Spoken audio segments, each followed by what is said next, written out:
வடிவேலு ஃபகத் ஃபாசில் இணைந்து நடிச்சிருக்கக்கூடிய திரைப்படம் தான் மாரீசன். இந்த திரைப்படம் சமீபத்தில் தியேட்டர்ஸில் வெளியாகி இருக்கு. ரசிகர்கள் மத்தியில் மிகப்பெரிய எதிர்பார்ப்பை ஏற்படுத்தி இருந்த இந்த திரைப்படம் எப்படி இருக்கு அப்படின்னு பார்த்தீங்கன்னா, முதல்ல படத்தினுடைய கதை. சின்ன சின்ன திருட்டுகள் செஞ்சிட்டு இருக்கக்கூடிய திருடரான தயாளன், அதாவது ஃபகத் ஃபாசில், பாளையங்கோட்டை மத்திய சிறையிலிருந்து விடுதலை ஆகிறாரு. மீண்டும் திருடுவதற்காக நாகர்கோயில் இருக்கக்கூடிய பூட்டிய வீடு ஒன்றில் அவர் நுழைய, அங்க ஒரு அறையில சங்கிலியால கட்டி வைக்கப்பட்டிருக்கக்கூடிய வேலாயுதம், அதாவது வடிவேல பாக்குறாரு. தான் ஒரு நினைவுத்திறன் இழப்பு நோயாளி, அதாவது அல்சைமர் நோயால பாதிக்கப்பட்டவர் அப்படின்றதுனால தன்னை தான் மகன் கட்டி வச்சிருக்காரு அப்படின்னும், தன்னை அங்கிருந்து காப்பாத்தி கூட்டு போனா நான் எவ்வளவு பணம் கேட்கறியோ தரேன் அப்படின்னும் வேலாயுதம் தயாளன் கிட்ட வாக்கு கொடுக்கிறாரு. வேலாயுதத்தை மீட்டு அவர்கிட்ட பணம் வாங்கும் தருணத்துல அவருடைய வங்கி கணக்குல ரூபாய் 25 லட்சம் இருக்கிறத தெரிஞ்சுக்கிட்டு அதையும் எப்படியாவது திருடணும் அப்படின்னு முடிவெடுக்கிறாரு திருடரான தயாளன். அதனால திருவண்ணாமலைக்கு போகிறதுக்கு முடிவெடுக்கக்கூடிய வேலாயுதத்தை தன்னோட பைக்லேயே ஏத்திக்கிட்டு திருவண்ணாமலைக்கு பயணமா போகிறாரு தயாளன். இந்த பயணத்துல அப்பணத்தை திருடினாரா, வேலாயுதத்துடைய பின்னணி என்ன போன்றவற்றோடு வேலாயுதத்தால தயாளனுடைய வாழ்க்கையில ஏற்படக்கூடிய மாற்றத்தையும் பேசுறது தான் இந்த மாரீசன் திரைப்படம். ஓகே, படத்தில் நடிச்சிருக்கக்கூடிய நடிகர்கள் எப்படி நடிச்சிருக்காங்க அப்படின்னு பார்த்தீங்கன்னா, ஃபார்மல் ட்ரெஸ், அப்பாவித்தனம், நோய்மையால் அவதியுறக்கூடிய தருணங்கள், சமூகத்தின் மீதான கோபம், ஆக்ரோஷம் என சிறிது சிறிதாக ஆழமாகும் வேலாயுதம் கதாபாத்திரத்தை தன்னுடைய அனுபவ நடிப்பால் மேலும் மேலும் கூர்மையாக்கி சூப்பராக பண்ணியிருக்காரு வடிவேலு. நினைவுத்திறன் இழப்புகளால் சில கணம் பரிதாபத்தை வரவழைக்கிறதோடு மட்டுமல்லாமல் சில கணம் சிரிப்பையுமே வர வைக்கிறாரு. அதே நேரம் அந்த கதாபாத்திரத்தினுடைய கண்ணியத்தையும் சரிய விடாமல் காப்பாற்றியிருக்காரு வடிவேலு. அழுகை, பரிதாபம் போன்ற உணர்வுகளில் தன்னுடைய வழக்கமான உடல் மொழியிலிருந்து விலகி வேறொரு உடல் மொழியை கம்ப்ளீட்டாக கொண்டு வந்திருக்கிறது சிறப்பு.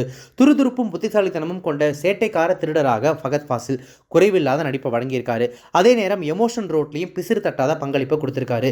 உடல் மொழி, சிறு சிறு மாற்றங்களை கூட வெளிப்படுத்தும் முகபாவங்கள் என தன்னுடைய ஏரியாவில் இறங்கி மிரட்டியிருக்காரு ஃபகத்.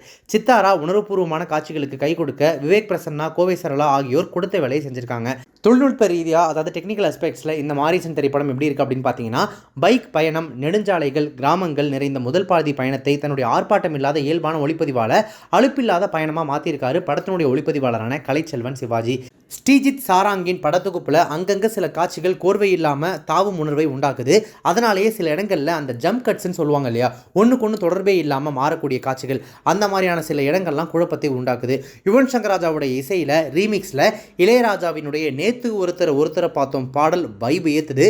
மாரிசா பாடல் ஆறுதல் தர, மற்ற பாடல்கள் எல்லாம் இந்த பயணத்துக்கு தேவையான சுவையை கொடுக்கவே இல்லை. பின்னணி இசையால் எமோஷன் மீட்டரையும் பரவர மீட்டரையும் அங்கங்கே ஏற்றியிருக்காரு யுவன் சங்கர் ராஜா. இரண்டு வெவ்வேறு குணாதிசயங்கள் உள்ள கதாபாத்திரங்கள் சந்திச்சுக்கிறது, அவங்களுக்கு இடையிலான முரண்கள் வெளிப்படுறது என தொடக்கத்திலிருந்தே ரொம்ப சுவாரஸ்யமாகவே ஆரம்பிக்குது படம்.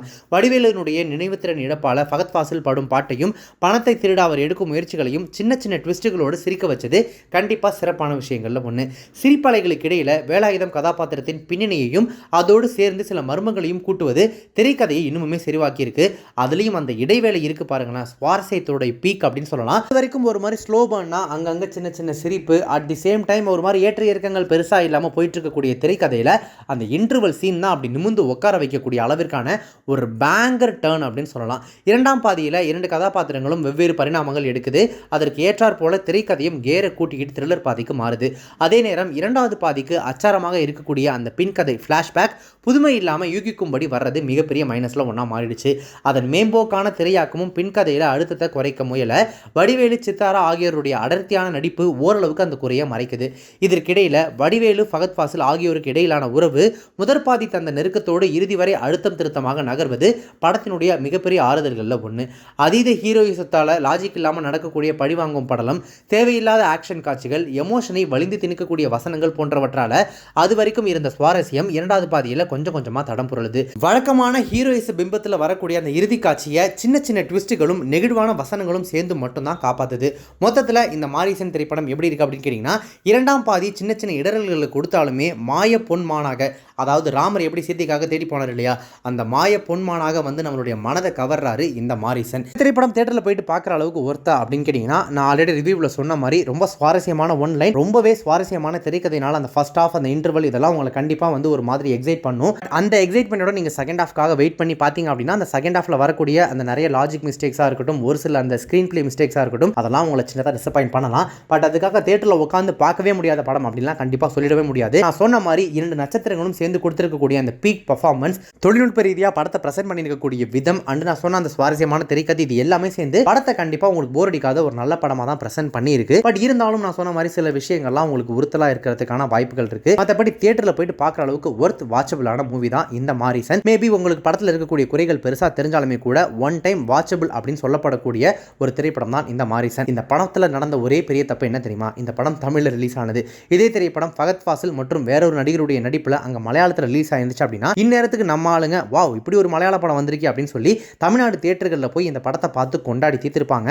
மலையாள சினிமாக்கள் மாதிரி தமிழில் வரதில்லை அப்படின்னு புலம்புற நம்ம அந்த மாதிரியான படங்கள் தமிழில் வரும்போது அதை போய் பார்க்குறோமா, வரவேற்கிறோமா, அப்ரிஷியேட் பண்ணுறோமா அப்படின்னு கேட்டால் பெரும்பாலும் இல்லை அப்படின்னு தான் சொல்லணும். அந்த வகையில் இந்த மாரிசன் கிட்டத்தட்ட ஒரு மலையாள சினிமா ஃப்ளேவரில் வந்திருக்கக்கூடிய ஒரு அழகான தமிழ் சினிமா. அதில் த்ரில்லர் ஃப்ளேவரை கலந்து கொடுத்து முற்றிலும் வித்தியாசமான அட் தி சேம் டைம் ஒரு சுவாரஸ்யமான திரை அனுபவத்தை கொடுக்குது இந்த மாரிசன். திரைப்படம் எல்லாருக்குமே ஒர்க் அவுட் ஆகுமா அப்படின்னு கேட்டிங்கன்னா அது கொஞ்சம் டவுட் தான். நான் சொன்ன மாதிரி நீங்கள் அந்த படத்தை அப்ரோச் பண்ணுற விதம்னு ஒன்று இருக்குது. இந்த படத்தில் ரத்தம் தெரிக்கக்கூடிய சில வன்முறை காட்சிகள் இருக்கிறதுனால இந்த திரைப்படத்துக்கு UA கொடுத்துருக்காங்க. ஸோ அதை மனசில் வச்சுக்கிட்டு குடும்பத்தோட போய் பார்க்கலாமா, சின்ன பசங்களை கூட்டிகிட்டு போகலாமா அப்படின்றத நீங்கள் முடிவு பண்ணிக்கோங்க. நீங்கள் மாரிசன் திரைப்படத்தை பார்த்துட்டீங்க அப்படின்னா படத்தை பற்றி உங்களோட ரிவ்யூ என்ன, கருத்துக்கள் என்ன அப்படின்றத கமெண்ட்ஸில் மென்ஷன் பண்ணுங்க. இப்போ இந்த ரிவ்யூ உங்களுக்கு பிடிச்சிருந்துச்சுன்னா லைக் பண்ணுங்க, ஷேர் பண்ணுங்க. நம்ம சேனல் இது வரைக்கும் சப்ஸ்கிரைப் பண்ணாதவங்க யாராவது இப்போ வீடியோ பார்த்துருக்கீங்க அப்படின்னா மறக்காம உடனே இப்போவே நம்ம சேனலுக்கு சப்ஸ்கிரைப் பண்ணிட்டு பக்கத்தில் இருக்க நோட்டிஃபிகேஷன் பெல் பட்டனை மறக்காம டிங் வைத்துருங்க.